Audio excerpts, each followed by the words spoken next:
Toxic people don't ruin your life. You do. Not because you deserve it, but because you allow it. They don't barge in uninvited. They find the cracks in your boundaries and slip through like poison in a well. They survive on your reactions, feeding off your emotions like parasites. And the longer you entertain them, the deeper their claws sink into your mind. Most people don't want to face this truth. They tell themselves, maybe they'll change. Maybe they don't mean it. Maybe it's just a bad day. But that's the trap.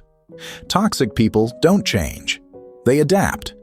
The moment you let them stay, they learn exactly how to manipulate you, how to make you question yourself, how to keep you under their control. The biggest mistake? Thinking you can fix them. Thinking if you're patient enough, kind enough, understanding enough, they'll stop being toxic. That's not how this works. Toxic people don't need fixing. They need boundaries so strong they have no choice but to walk away. You see, power doesn't belong to the person who shouts the loudest or controls the narrative. It belongs to the one who cannot be shaken. When you stop reacting, when you stop explaining, when you stop seeking their approval, you take away their oxygen. In this video, I'm going to give you a brutal, foolproof strategy to deal with toxic people. Not with anger, not with revenge, but with something far more effective: indifference, control, and unshakable discipline. And here's the real test. Will you have the strength to apply what you learn? Will you take back control, or will you let toxic people keep draining your energy? Stay till the end, because I'll reveal the one ultimate move that will make any toxic person powerless against you. Miss it, and you might never break free. Before we dive in, make sure to subscribe to the channel, like the video, and hit the bell icon so you never miss a life-changing lesson. And let's set the tone right now. Drop a comment below saying, "I am valuable," because that's exactly what you are. Now, let's begin. 1. Forgive, but don't be fooled. Forgiveness is one of the most misunderstood strengths in the world. People mistake it for weakness, for surrender, for letting someone walk all over you. But real forgiveness is none of that. It's not about excusing their actions or pretending like the pain never happened. It's about freeing yourself from the prison of resentment. Because make no mistake, holding on to anger doesn't hurt them. It hurts you. I learned this the hard way. There was a time when I trusted someone with everything. Let's call them Alex. We were inseparable, or so I thought. One day, I told Alex something deeply personal, something that was supposed to stay between us. But within a week, my words had been twisted, reshaped into a version of reality that made me look like a fool. The betrayal was like a knife straight to the back, cold, sharp, and unexpected. I was furious at Alex, but even more furious at myself for trusting them in the first place. The anger didn't fade. It grew roots. Every time I saw their face, every time I heard their name, it was like ripping off a bandage before the wound had a chance to heal. And the worst part? Alex had moved on. They were out there, laughing, living, untouched by the storm they had caused in my world. That's when I came across a quote that hit me like a punch to the gut. Resentment is like drinking poison and expecting the other person to die. I realized I was carrying a weight that wasn't even mine to bear. My resentment wasn't punishing Alex. It was punishing me. And at that moment, I knew I had to let it go. Not for them, but for me. But here's where people get it wrong. I didn't call Alex to patch things up. I didn't offer my hand in friendship again. I didn't open the door for a second betrayal. Instead, I forgave them in silence. I released the anger, not as a gift to Alex, but as a favor to myself. But I never forgot. Because forgetting is dangerous. Forgetting is an invitation for history to repeat itself. Forgiveness is healing, But forgetting is erasing the lesson that pain was meant to teach you. Think of it like touching fire. You don't keep your hand on the flame, but you also don't forget the burn. The scar stays, not as a source of suffering, but as a reminder of what you survived. The Stoics knew this well. They believed true strength lies in mastering your emotions, not suppressing them, not pretending they don't exist, but controlling them so they don't control you. When you forgive, you reclaim your power. You refuse to let someone's toxicity dictate your inner peace. But by remembering, you ensure that same poison never finds its way back into your life. You might wonder, but don't people change? Don't they deserve second chances? And the truth is, some do. Some learn, some grow, but many don't. And the harsh reality is, you're not responsible for waiting around to see if they do. Your duty is to protect your peace, not gamble it on the possibility that someone might become better. Forgiveness is not a weakness. It is one of the hardest things a person can do. It takes courage to let go of justified anger. It takes wisdom to separate the lesson from the pain. But forgetting? That's just setting yourself up for another heartbreak. So let go of the bitterness, but hold on to the lesson. Carry it with you, not as a burden, but as armor. Because when you learn how to forgive without forgetting, you don't just survive, you evolve. And here's a question for you. What's more valuable, holding on to pain or holding on to wisdom? 2. Not everyone deserves a front row seat in your life. Let's be brutally honest. Some people don't deserve unlimited access to you. I don't care if they're family, childhood friends, or co-workers you see every day. If someone is constantly draining your energy, disrespecting your boundaries, or bringing nothing but negativity into your life, it's time to push them to the back row. Protecting your peace isn't selfish. It's survival. For a long time, I didn't understand this. I used to be a people pleaser.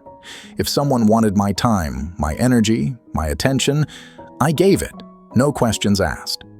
I stayed on the phone for hours with people who only called to dump their problems on me. I bent over backward for friends who wouldn't lift a finger for me in return. And for what? To be exhausted? To be used? Then, one day, after yet another draining conversation, I hung up the phone and thought, why am I doing this? Why am I giving unlimited access to people who only take and never give? That's when it hit me. Not everyone deserves a backstage pass to my life. Not everyone has earned that kind of access. This doesn't mean you have to cut people off completely. Some people will always be in your life, but that doesn't mean they should be close. Sometimes setting boundaries is subtle. The friend who always complains? Stop offering solutions and start responding with, "That sounds tough. What do you think you'll do about it?" Watch how quickly they lose interest when they realize you're not their emotional dumping ground anymore. Or that family member who always criticizes your choices? You don't owe them explanations. Nod, smile, and keep your plans to yourself. The less they know, the less they can control. Their disapproval only holds power if you let it. I once had a coworker who thrived on gossip and drama. Every time they tried to pull me into their nonsense with, "You won't believe what so-and-so did," I'd reply with, "Oh, I don't really do office drama," and walk away. At first, it was awkward. But soon, they stopped trying. Because people only push their negativity on you if you let them. The Stoics understood this well. Seneca once said, "Associate only with those who improve you. If they do not make you better, let them go. Your energy is precious. Your time is valuable. And if someone isn't adding to your life, why should they have unrestricted access to it?" Maybe you're wondering, but won't people think I'm cold? Won't I lose relationships? The truth? Yes, you will lose people. But you won't lose the ones who matter. The right people will respect your boundaries. The wrong ones will either adjust or remove themselves.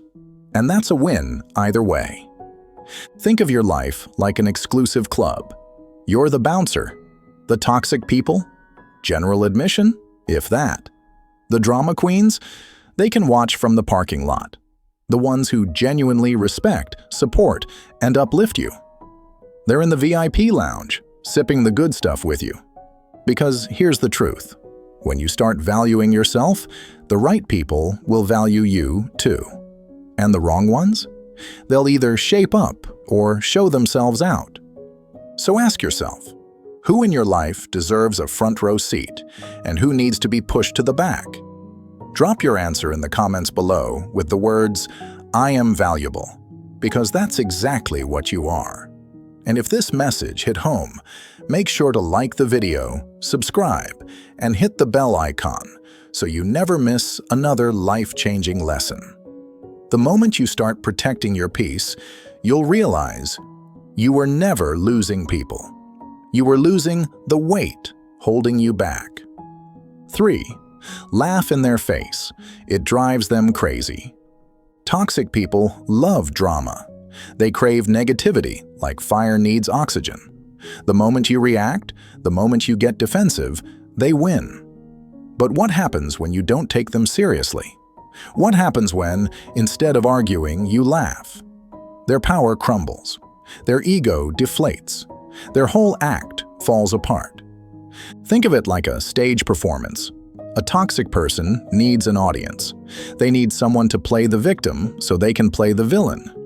But when you refuse to take the script seriously, when you mock the performance instead of reacting, they're left standing there, exposed. I once had a coworker who made it their mission to critique everything: people's outfits, work habits, even how they drank their coffee. Nothing was ever good enough. One day, they decided to target me. In front of a group, they sneered, "Wow, your desk looks like a tornado hit it. How do you even find anything in that mess?" Now, I could have gotten defensive. I could have argued back. But instead, I shrugged and said, "You're absolutely right. This is my creative chaos. Albert Einstein's desk was messier than mine, so clearly I'm on track for genius."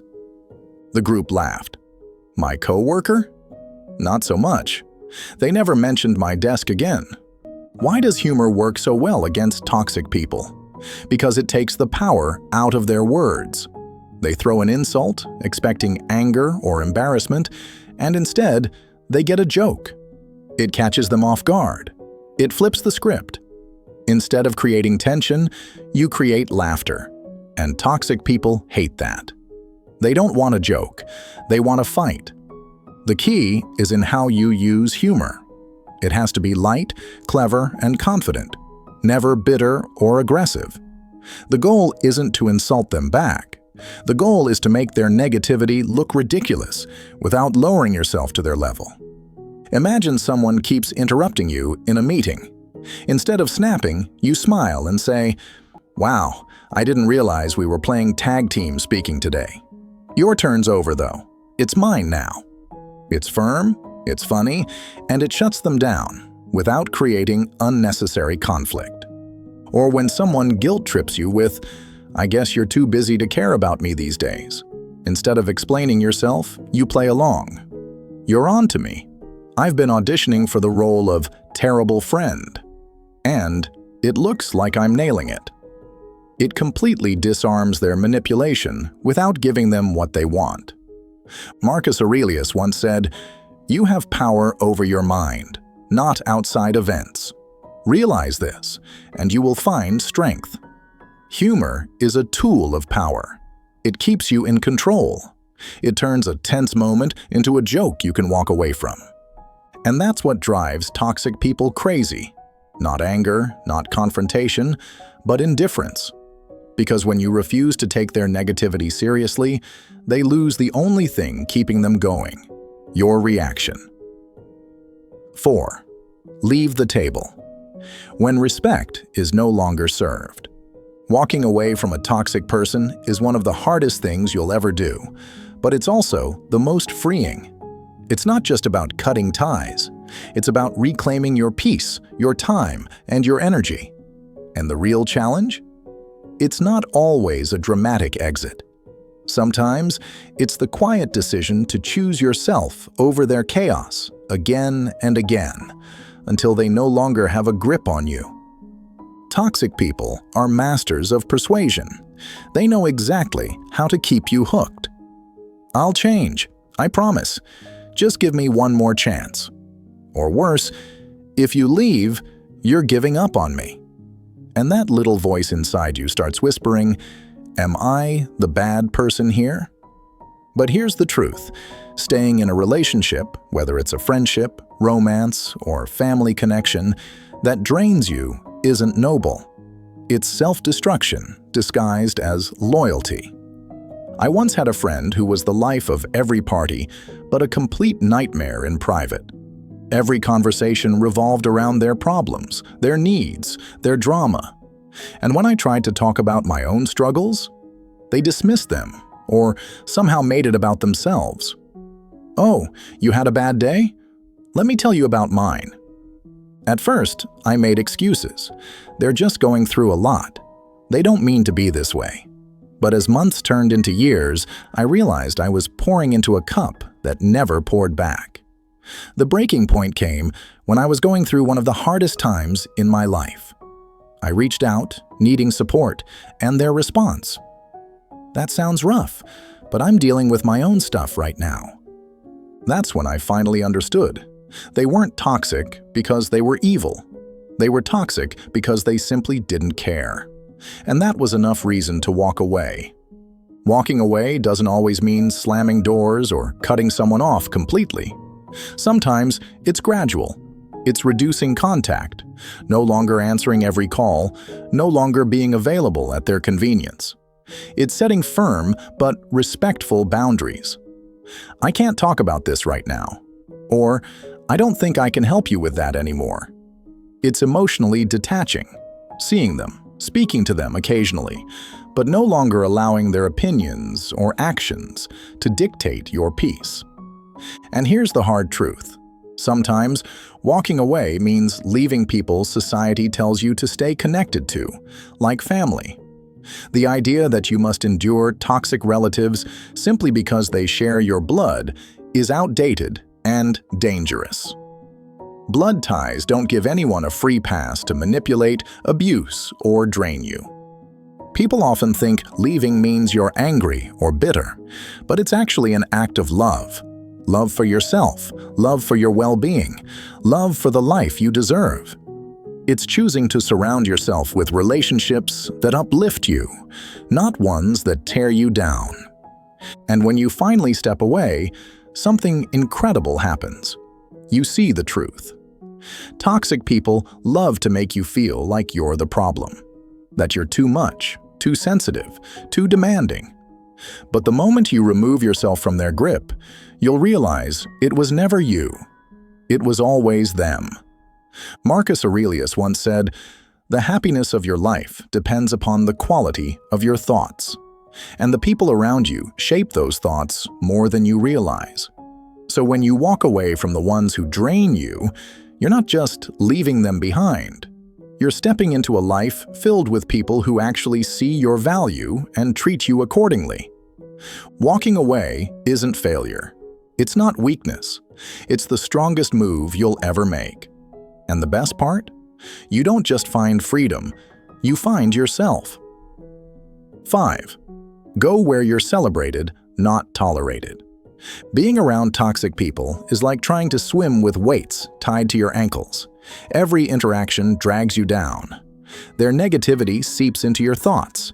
Their manipulation makes you second-guess yourself. And their drama keeps you stuck in a never-ending cycle of stress. The only real antidote? Surrounding yourself with people who lift you up. Uplifting people don't just bring positivity. They remind you of your worth. They encourage your growth, challenge you in ways that make you stronger, and help keep toxic energy out of your life. And here's the simple truth. Your environment shapes you. Spend too much time around negativity, and it will start to color your mindset. But surround yourself with people who genuinely want the best for you, and something incredible happens. You start seeing the best in yourself. Think about it. Have you ever had a friend who makes you feel lighter after spending time with them? Someone who listens without judgment, celebrates your wins without jealousy, and supports you without expecting anything in return. That's the kind of energy you need in your life. For years, I was stuck in toxic cycles, surrounded by people who disguised their insults as jokes, gave backhanded compliments, or treated support like a competition. Then one day, I met a new colleague, someone refreshingly different. Instead of subtle jabs, they said things like, "You're really good at this. Why don't you take the lead?" Or, "You handled that situation so well." At first, their encouragement felt strange, almost suspicious. I had been so conditioned to expect criticism that I didn't even recognize real support when I saw it. But over time, their positivity did something powerful. It made me believe in myself again. It made me realize how much I had been settling for relationships that drained me instead of ones that helped me grow. Marcus Aurelius once said, "The soul becomes dyed with the color of its thoughts." But it's not just your thoughts, it's the people around you who shape them. If you're constantly surrounded by those who complain, criticize, and belittle, that energy will start to seep into your own mindset. But when you fill your space with those who inspire, encourage, and challenge you in a good way, you start to rise to their level. Maybe you're wondering, where do I find uplifting people? The truth is, they might already be in your life. An old friend who always saw your potential, a mentor who believed in you before you believed in yourself, or even a new acquaintance who radiates the kind of energy you admire. The key is to invest in quality over quantity. Deep, meaningful connections over a large circle of shallow interactions. And here's the uncomfortable part.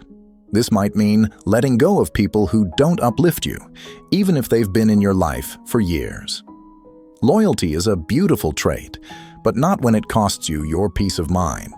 Staying loyal to someone who constantly drains you isn't kindness. It's self-sabotage. The deeper truth is this: uplifting people don't just make life easier, they make it better. They remind you that not everyone is selfish, bitter, or manipulative. Toxic people will try to convince you that kindness is fake, that respect is a game, that people only do things for their own benefit. But uplifting people prove otherwise. They show you that genuine connection still exists. And once you experience that, you'll wonder why you ever settled for anything less. Go where you're celebrated, not tolerated. Because life is too short to spend it with people who don't see your value. 6. Don't play a game. You can't win. Toxic people thrive on chaos. They're like puppet masters, pulling strings to control, provoke, or manipulate. They push your buttons, set traps, and wait for you to react. And the moment you do, they win. You step onto their battlefield, playing by their rules, fighting a war they designed just for you. The only way to win? Don't play. I once had a family member who lived for drama. They had a talent for turning innocent conversations into full-blown arguments. At every gathering, they'd drop little verbal grenades disguised as casual remarks. Must be nice to have so much free time. Some of us actually work hard. At first, I defended myself. I explained my schedule, justified my choices, tried to make them see my perspective. But it never worked. They would twist my words, escalate the argument, and somehow I'd always end up looking like the bad guy. One day, I decided to stop engaging. When they made another snide remark, I just smiled and said, "You're entitled to your opinion." Then I changed the subject. They tried again, throwing another jab my way. I stayed calm, unfazed. You could see the frustration on their face. I wasn't giving them what they wanted: drama. Over time, they stopped targeting me altogether. Not because they had changed, but because I had. This is what toxic people hate the most. losing control over your emotions. They want a reaction, and when you refuse to give them one, they're left with nothing. Marcus Aurelius said, "You don't have to turn this into something. It doesn't have to upset you." That's the secret. You get to decide whether their words have power. You get to choose whether or not to engage. Maybe you're thinking, but what if they accuse me of being rude, cold, or dismissive? They will. That's part of the game. They'll try to guilt trip you, make you feel like the villain for refusing to fight. But their opinion of you doesn't define you. Their perception doesn't change reality. Toxic people want you in the mud with them, but you don't have to step down from your peace to wrestle with someone who thrives on negativity. You don't owe anyone your energy, your time, or your explanations, especially not someone who feeds off your misery. Refusing to engage isn't weakness. It's strategy. It's control. It's choosing where to invest your energy instead of letting someone else drain it. Because life is too short for pointless arguments and mind games, the moment you stop reacting, you take back your power. And that's a game worth winning every time. 7. Eyes on the prize, not the distractions. Toxic people are masters of distraction. They don't just create chaos, they pull you into it. Their problems suddenly become your problems. Their drama becomes your concern. Their petty conflicts somehow demand your time. And before you know it, you've wasted hours, days, maybe even years, tangled up in nonsense that has nothing to do with your real purpose. But here's the truth. A focused person is dangerous to them. When you're locked in on your goals, your values, and the life you're building, their noise fades into the background. They can't control someone who refuses to engage. I once worked with someone who thrived on creating problems. Gossip, backstabbing, unnecessary drama, you name it, they did it. At first, I got caught in their web. I'd spend time listening to their complaints, defending myself against their passive-aggressive jabs, and getting emotionally invested in things that had nothing to do with me. Then one day, I had a realization. Every minute I spent on their nonsense was a minute stolen from my own goals. My focus was being hijacked, and I was the one letting it happen. So I made a decision. I wouldn't play their game anymore. Instead of engaging, I put all my energy into what actually mattered. My work, my progress, my peace of mind. Whenever they tried to pull me into gossip, I'd cut the conversation short. I'm busy right now. When they tried to provoke me, I'd let it pass without a reaction. The more I ignored their chaos, the more powerless they became. And something unexpected happened. Other people around me started doing the same. When you stay focused on your purpose, you unconsciously give others permission to do the same. The distractions lose their grip, and the ones causing them start to shrink in influence. Marcus Aurelius once said, "If you are distressed by anything external, the pain is not due to the thing itself, but to your estimate of it." Toxic people only have as much power as you give them. When you stop reacting, they stop mattering. Maybe you're thinking, but what if they're family? What if they're close friends? That's where it gets hard. Focusing on your purpose might mean distancing yourself from relationships that don't serve you. Some will accuse you of being selfish. Some will try to guilt trip you back into their world. But here's what you need to understand. Prioritizing yourself isn't selfish. It's survival. You can't pour from an empty cup. You can't build your future if you're constantly stuck in someone else's drama. And you can't grow if you're always being pulled back into negativity that isn't yours to carry. Staying focused on your purpose isn't just about ignoring toxic people. It's about honoring yourself. It's a declaration that your time, energy, and aspirations are too valuable to be wasted on someone else's distractions. And when you commit to that, something incredible happens. Your life starts to take shape in a way that's so fulfilling, so grounded, that their toxicity becomes irrelevant. At that point, you're not just escaping their chaos, you're thriving in spite of it. And that's the ultimate win.